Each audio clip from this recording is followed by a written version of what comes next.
শুভ সকাল সুপ্রিয় শিক্ষার্থীবৃন্দ, আশা করি তোমরা সবাই ভালো আছো, সুস্থ আছো। ন্যাশনাল কলেজের অনলাইন ভিত্তিক শ্রেণী কার্যক্রমে তোমাদের আবার স্বাগতম জানাচ্ছি। আমি নীলিমা ভট্টাচার্য। আজকে আমরা যে বিষয়টা আলোচনা করব, দ্বিতীয় অধ্যায় কমিউনিকেশন সিস্টেম ও নেটওয়ার্ক টপোলজি। তোমরা একটু দেখো।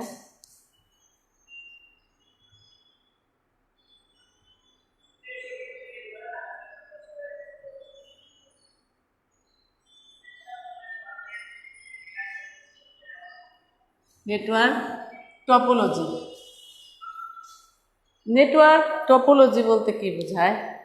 নেটওয়ার্ক টপোলজি হলো কম্পিউটারের নেটওয়ার্কের অন্তর্গত বিভিন্ন ডিভাইস সমূহের আন্তঃসংগঠন, অর্থাৎ ডিভাইস সমূহ একে অপরের সাথে কিভাবে যুক্ত আছে তাই হচ্ছে নেটওয়ার্ক টপোলজি।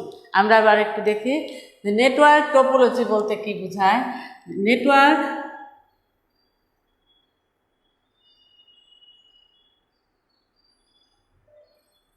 টপোলজি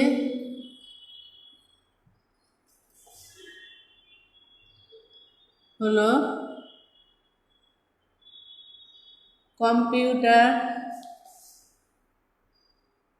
নেটওয়ার্কের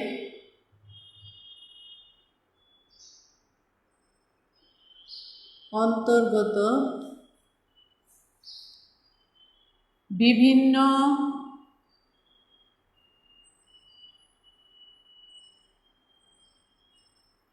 ডিভাইস সমূহের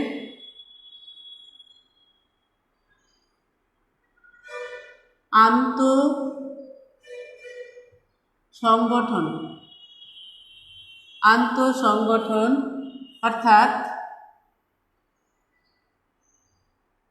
অর্থাৎ বিভিন্ন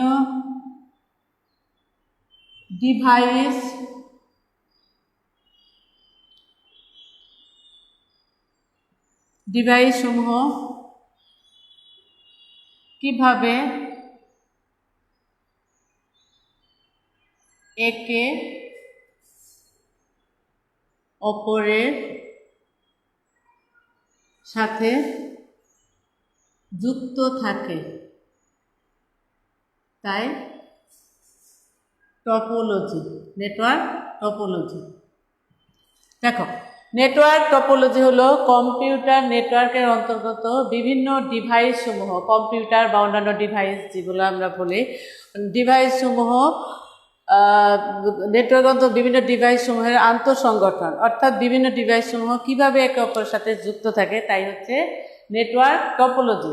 আমরা অন্যভাবে বলতে পারি দুই বা ততোধিক কম্পিউটারের মধ্যে আন্তঃসংযোগের প্যাটার্ন বা নকশা হচ্ছে টপোলজি। অন্যভাবে আরেকবারও বলতে পারি দুই বা ততোধিক কম্পিউটারের মধ্যে আন্তঃসংযোগের প্যাটার্ন বা নকশাকে বলা হয় টপোলজি। যদিও আমরা এটা ক্লাসেও পড়িয়েছি, সাকিব স্যার অনলাইনেও ক্লাস দিয়েছে। টপোলজি কয় প্রকার? 6 প্রকার। তোমরা কে কে আমার সাথে আসো একটু দেখি। Thank you Faria Elina, Shafiq, thank you. Network topology, তাহলে নেটওয়ার্ক টপোলজি হলো সংজ্ঞাগুলো লিখবা। কম্পিউটার নেটওয়ার্কের অন্তর্গত বিভিন্ন ডিভাইস সমূহের আন্তঃসংগঠন, অর্থাৎ বিভিন্ন ডিভাইস সমূহ কিভাবে একে অপরের সাথে যুক্ত থাকে তাই টপোলজি। আবার অন্যভাবে আমরা বলতে পারি দুই বা ততোধিক কম্পিউটারের মধ্যে আন্তঃসংযোগের প্যাটার্ন বা নকশাকে বলা হয় টপোলজি। টপোলজি কয় প্রকার?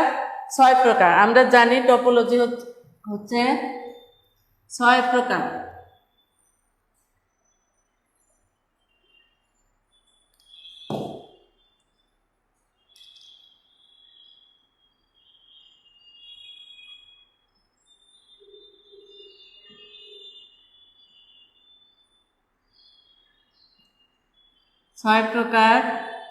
এক,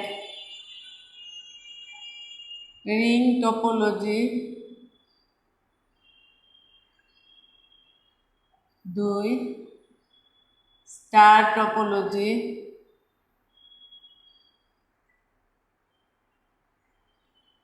3, বাস টপোলজি।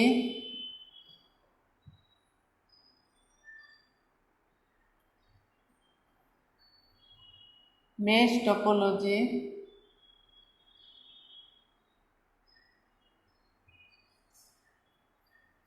ট্রি টপোলজি,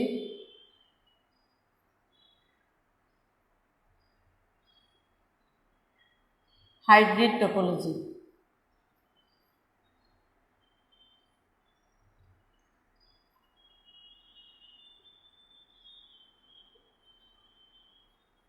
এই হচ্ছে 6 প্রকার। আমরা জানি যে টপোলজি হচ্ছে 6 প্রকার: রিং, বাস, স্টার, বাস, মেশ, ট্রি এবং হাইব্রিড। এই হচ্ছে 6 প্রকার। এখন আমরা একটা ক্লাসিফিকেশনে আসি সংজ্ঞাগুলা। রিং টপোলজি কি? যে টপোলজিতে কম্পিউটারগুলো বৃত্তাকার পথে পরস্পর সংযুক্ত হয়ে তথ্য আদান প্রদান করে বা নেটওয়ার্ক করে তোলে, তাই হচ্ছে রিং টপোলজি। যে টপোলজিতে আমরা প্রত্যেকটার সাথে চিত্র এবং পথটা দেখলে প্রত্যেকটাই পারব। টপোলজি হচ্ছে 6 প্রকার: রিং, স্টার, বাস, মেশ, ট্রি, হাইব্রিড। রিং টপোলজিতে আমরা প্রথমে আসি। রিং টপোলজি কি? রিং টপোলজিতে হচ্ছে যে আমরা বললাম রিং টপোলজি, এখানে আমরা একটু দেখি।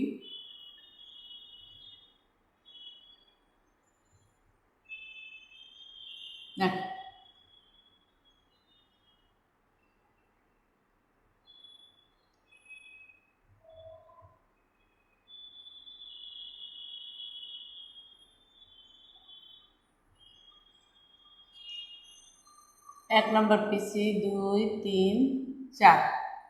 রিং টপোলজি যে হচ্ছে যে টপোলজিতে কম্পিউটারগুলো বৃত্তাকার পথে পরস্পর সংযুক্ত হয়ে তথ্য আদান প্রদান করে তাকেই বলা হয় রিং টপোলজি। যে টপোলজিতে, এখানে দেখো,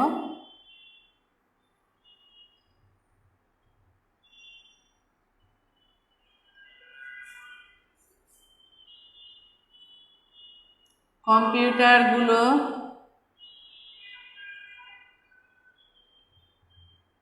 বৃত্তাকার পথে পরস্পর সংযুক্ত হয়ে তথ্য আদান প্রদান করে তাকে রিং টপোলজি বলে। দেখো, যে টপোলজিতে কম্পিউটারগুলো বৃত্তাকার পথে পরস্পর সংযুক্ত হয়ে নেটওয়ার্ক গড়ে তোলে বা তথ্য আদান প্রদান করে তাকে রিং টপোলজি বলে। রিং টপোলজি হচ্ছে কোনো প্রথম নোডের থেকে কোনো ডেটা পাঠালে দ্বিতীয় নোডে যাবে, তারপর তৃতীয়, তারপর চতুর্থ, তারপরে আবার এক, এইভাবে বৃত্তাকার পথে তথ্য নিয়ে ঘুরতে থাকবে। যার গ্রহণ করার সেই গ্রহণ করবে। প্রথমের থেকে কোনো ডেটা পাঠালে দ্বিতীয়টা যাবে, দ্বিতীয় থেকে পাঠালে তৃতীয়, তৃতীয় থেকে চতুর্থ, চতুর্থ থেকে পঞ্চম, এই চতুর্থ থেকে আবার এক, এইভাবে বৃত্তাকার পথে ঘুরতে থাকে। তাহলে যে কোনো নোডের থেকে ডেটা পাঠালে তার পরবর্তী নোডে যাবে, তারপর পরবর্তীতে যাবে, তারপর যার গ্রহণ করার শুধু সেই গ্রহণ করবে। সেটা হচ্ছে রিং টপোলজি। যে টপোলজিতে আমরা বললাম যে কম্পিউটারগুলো, এখানে শুধু আমরা পথটা চিন্তা করবো যে একদিকে যাচ্ছে, দুই দিক থেকে আসতে পারে না। অতএব রিং টপোলজি যে সবসময় আমার বৃত্তাকার হবে তা কিন্তু না। আমরা কিন্তু অনেক সময় পরীক্ষার প্রশ্নে দেখেছি যে রিং টপোলজি অন্যভাবে আঁকানো, কিন্তু আমরা বুঝতে পারি নাই, উত্তরগুলো দিতে পারি নাই। রিং টপোলজি আমাদের আগের পরীক্ষায় একটা প্রশ্ন ছিল, এই এই এই দেখো, এই, তাহলে এটাকে কি বলবো আমি? Ring topology. দেখো এটা কি দেখে আমরা বুঝলাম যে এখানে পুরো দিকে পথটা দেখে যে একদিক থেকে যাচ্ছে, 1, 2, 3, আবার 3-এর থেকে আবার একে আসছে, তাহলে এটাও রিং টপোলজি। যে শুধুমাত্র গোল যে চিত্র থাকবে তা কিন্তু না, চিত্রে গোল না থাকলেও আমরা পথটা দেখে আমরা চিন্তা করবো এটা রিং টপোলজি। যে টপোলজিতে কম্পিউটারগুলো বৃত্তাকার পথে পরস্পর সংযুক্ত হয়ে তথ্য আদান প্রদান করে তাকে রিং টপোলজি বলে। রিং টপোলজির বৈশিষ্ট্য বা সুবিধাগুলো কি কি? যে এখানে দেখো, রিং টপোলজির বৈশিষ্ট্য বা সুবিধাগুলো হচ্ছে যে এখানে কোনো হোস্ট বা সার্ভার কম্পিউটার নাই। এখানে 1 নম্বর আমরা বলবো যে এখানে কোনো সার্ভার বা হোস্ট কম্পিউটার নেই। তারপরে হচ্ছে যে এখানে দেখো প্রতিটি কম্পিউটার ডেটা ট্রান্সমিশনে একক অধিকার, প্রত্যেকটারই গুরুত্ব সমান। প্রত্যেকটা, এখানে কোনো সার্ভার নাই, কারোর গুরুত্ব আলাদা না, প্রত্যেকটা কম্পিউটারের সমান গুরুত্ব। যে এখানে কোনো সার্ভার কম্পিউটার নাই, অতএব এটা হচ্ছে যে প্রত্যেকটা কম্পিউটার ডেটা ট্রান্সমিশনের ক্ষেত্রে সমান গুরুত্ব পায়, কারোরই একচ্ছত্র অধিকার নেই এখানে। তারপরে হচ্ছে যে সংকেত প্রবাহ একদিকে হওয়ায় এটাকে ট্রাফিক জ্যাম নেই, এটাতে কোনো ট্রাফিক জ্যাম। সংকেত প্রবাহ দেখো প্রত্যেকটাতে দুইটাই আমরা দেখেছি যে এটা একদিকে, সংকেত প্রবাহ একদিকে প্রবাহিত হয়। আর কম্পিউটারের সংখ্যা বাড়লেও এটার দক্ষতা খুব একটা বেশি বৃদ্ধি পায় না। এই বৈশিষ্ট্যগুলো হচ্ছে, তাহলে প্রথম হচ্ছে যে এখানে কোনো কেন্দ্রীয় বা সার্ভার কম্পিউটার নেই, এখানে সার্ভার কম্পিউটার নেই। আর দ্বিতীয় হচ্ছে যে ডেটা ট্রান্সমিশনের প্রত্যেকটারই সমান অধিকার, সমান অধিকার, এখানে কোনো আলাদা নাই। একেরও যা অধিকার আছে, দুইয়েরও তাই, তিনেরও তাই, চারেরও তাই, এখানে কোনো আলাদা কিছু নেই, প্রত্যেকটারই সমান অধিকার এবং প্রত্যেকটারই একক অধিকার, একচ্ছত্র অধিকার আছে। হ্যাঁ, তারপর হচ্ছে প্রত্যেকটার এই জন্য সমান গুরুত্ব। আর সংকেত প্রবাহ একদিকে হয়, এটা ট্রাফিক জ্যামে কোনো কোনো সংঘর্ষ হয় না। দেখো একদিকে এই ডেটাটা কোন দিকে, একদিকে প্রবাহিত হচ্ছে। আর যতই কম্পিউটার বাড়ানো হয় দক্ষতা খুব বেশি বৃদ্ধি পায় না, পায় না। হচ্ছে এই চারটা বৈশিষ্ট্য আরও তুমি দিতে পারো যে এটা তার কম লাগে, অতএব এটা ঝামেলা, তার কম লাগে বিধায় খরচও কম। তাহলে রিং টপোলজির ক্ষেত্রে সুবিধাগুলো কী কী, বৈশিষ্ট্যগুলো, যে এই টপোলজিতে কি হয় না, হোস্ট বা সার্ভার কম্পিউটারের প্রয়োজন হয় না। আর প্রত্যেকটারই যে ডেটা ট্রান্সমিশনের কাছে প্রত্যেকটা কম্পিউটারের সমান অধিকার। 2, 3 হচ্ছে যে একদিকে ডেটা প্রবাহিত হয়, এটা ট্রাফিক সিগন্যাল বা জামের কোনো সমস্যা নেই। তারপরে হচ্ছে যে কম্পিউটার সংখ্যা বাড়লেও এর দক্ষতা খুব বেশি প্রভাবিত হয় না, তার কম লাগে বিধায় এটা খরচও কম। আর ডিসঅ্যাডভান্টেজ বা অসুবিধাগুলো কী কী, যে সবচেয়ে বড় অসুবিধা হচ্ছে যে এখানে কোনো একটা পিসি বা কম্পিউটার যদি নষ্ট হয়ে যায় তাহলে পুরা নেটওয়ার্ক ব্যবস্থাটাই অচল হয়ে যায়। এখানে দেখো আমরা এর থেকে বিতে আসতেছে বা একের থেকে দিয়ে, এখানে কোনো একটা এটা নষ্ট হয়ে গেল, তাহলে কি আর ডেটাগুলো যাচ্ছে না? তাহলে ডেটাগুলো যাচ্ছে না। এটাতে হচ্ছে সবচেয়ে বড় অসুবিধা হচ্ছে যে এখানে একমুখী ডেটা প্রবাহিত, কোনো কারণে একটা কম্পিউটার নষ্ট হলে এটা কি হয় যে আর ডেটা যেতে পারে না, ডেটা যেতে পারে না এখানে হচ্ছে। তাহলে যে আর হচ্ছে আরও আরেকটা অসুবিধা হচ্ছে যে এখানে ইচ্ছা করলে এটা সম্প্রসারণ করা যায় না, তাহলে পুরো নেটওয়ার্ক ব্যবস্থাটাই অচল থাকে। আর এই প্রত্যেকটা কম্পিউটার কাছাকাছি থাকলেও বা পাশাপাশি থাকে না, এবং কেউ কারো কাছে সরাসরি ডেটা পাঠাতে পারে না। একটার ভিতর দিয়ে আরেকটা যাবে সিগন্যাল, যার গ্রহণ করা শুধু সেই গ্রহণ করবে। এখানে কম্পিউটার থেকে কম্পিউটারের ডেটা পাঠাতে পারে না, এটা লাইনের মধ্যে দিয়ে ডেটা যাবে, যার গ্রহণ করার শুধু সেই গ্রহণ করবে। তাহলে যে অ্যাডভান্টেজ হচ্ছে যে যেগুলো হচ্ছে আমরা বললাম যে এখানে কোনো হোস্ট কম্পিউটার দরকার নেই, নাই। তারপরে হচ্ছে প্রত্যেকটার সমান গুরুত্ব আছে। আর অসুবিধা হচ্ছে যে কোনো কারণে একটা নষ্ট হয়ে গেলে পুরো ব্যবস্থাটাই অকেজ হয়ে যায়, অকেজ হয়ে যায়। আর হচ্ছে প্রত্যেকটা কম্পিউটারের কাছে থাকলেও কেউ কারো কাছে সরাসরি ডেটা পাঠাতে পারে না, সরাসরি ডেটা পাঠাতে পারে না। আর হচ্ছে যে এখানে ইচ্ছা করলে আমি সম্প্রসারণ বা বাদ দিতে পারি না, সম্প্রসারণও করতে পারি না, বাদ দিতে, তাহলে পুরো ব্যবস্থাটাই বাতিল ওকে ব্যাহত হয়, নেটওয়ার্ক ব্যবস্থাটা পুরোটাই ব্যাহত হয়। তাহলে এখানে সফটওয়্যারটা জটিল, এই জন্য এটা ঝামেলাও একটু বেশি। এই জন্য রিং টপোলজি হচ্ছে অ্যাডভান্টেজ আর ডিসঅ্যাডভান্টেজগুলো বৈশিষ্ট্যগুলো তোমরা সবগুলো একটু পড়ে নেবা। যে রিং টপোলজি আমরা বুঝতে পারছি সবাই?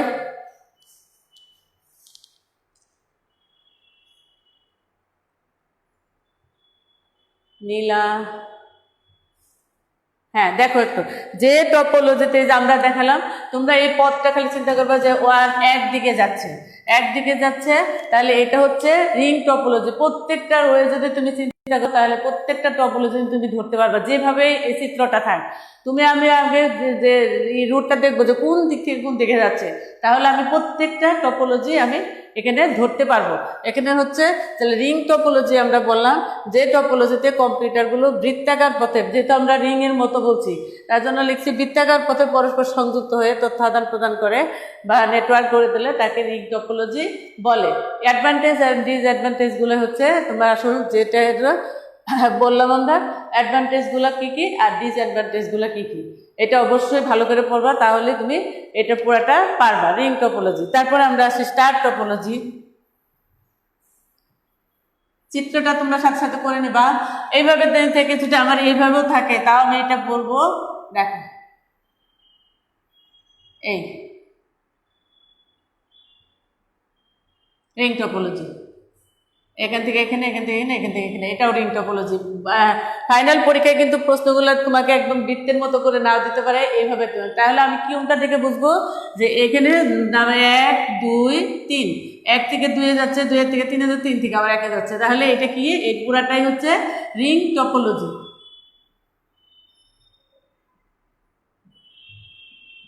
যেভাবে প্রশ্ন হোক তুমি খালি পথটা চিন্তা করবে, তাহলে অটোমেটিক বের হয়ে যাবে যে কোন টপোলজি। তাহলে এটা হচ্ছে রিং টপোলজি। দেখো এবারে আমরা আসি স্টার টপোলজি।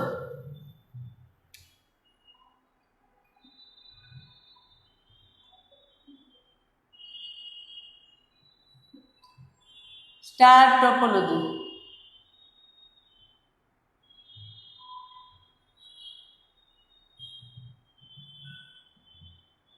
স্টার টপোলজি কোনটা? যে টপোলজিতে প্রত্যেকটি কম্পিউটার একটি কেন্দ্রীয় ডিভাইসের সাথে সংযুক্ত থেকে তথ্য আদান প্রদান করে তাকেই বলা হয় স্টার টপোলজি।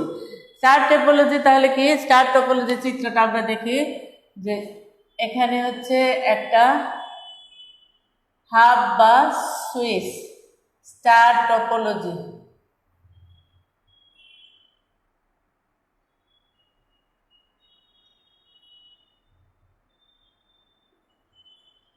এটা হচ্ছে কেন্দ্রীয় ডিভাইসটা, আমরা হাব বা সুইচ ব্যবহার করি। একটু বড় করে দেই, হাব বা সুইচ। এই টপোলজিতে প্রত্যেকটি কম্পিউটার একটি কেন্দ্রীয় ডিভাইসের সাথে সংযুক্ত থেকে তথ্য আদান প্রদান করে তাকেই বলা হয় স্টার টপোলজি। হ্যাঁ, যে টপোলজিতে প্রত্যেকটি কম্পিউটার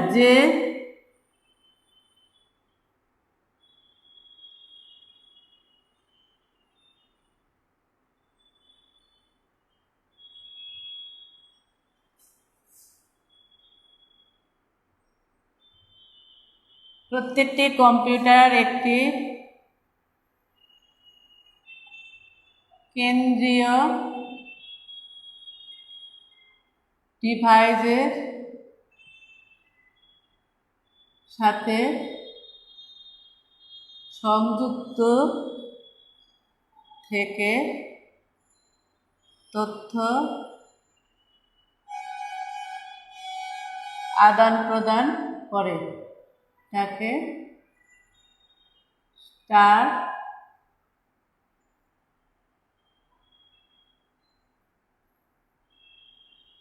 বলে।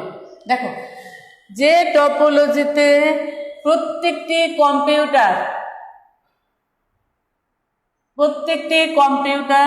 একটি কেন্দ্রীয় ডিভাইসের সাথে সংযুক্ত থেকে তথ্য আদান প্রদান করে তাকে বলা হয় স্টার টপোলজি। তাওসিফ আহমেদ, ওয়ালাইকুম সালাম, সবাই ভালো তো?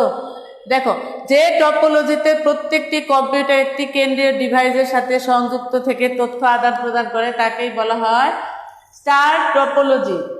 এখানে দেখো এই টপোলজির হচ্ছে বৈশিষ্ট্যগুলা কি কি, যে কোনো কারণে একটা পিসি বা একটা কম্পিউটার নষ্ট হয়ে গেলেও নেটওয়ার্কের কোনো সমস্যা হচ্ছে না, অন্যগুলোর মাধ্যমে কাজ করা যাচ্ছে।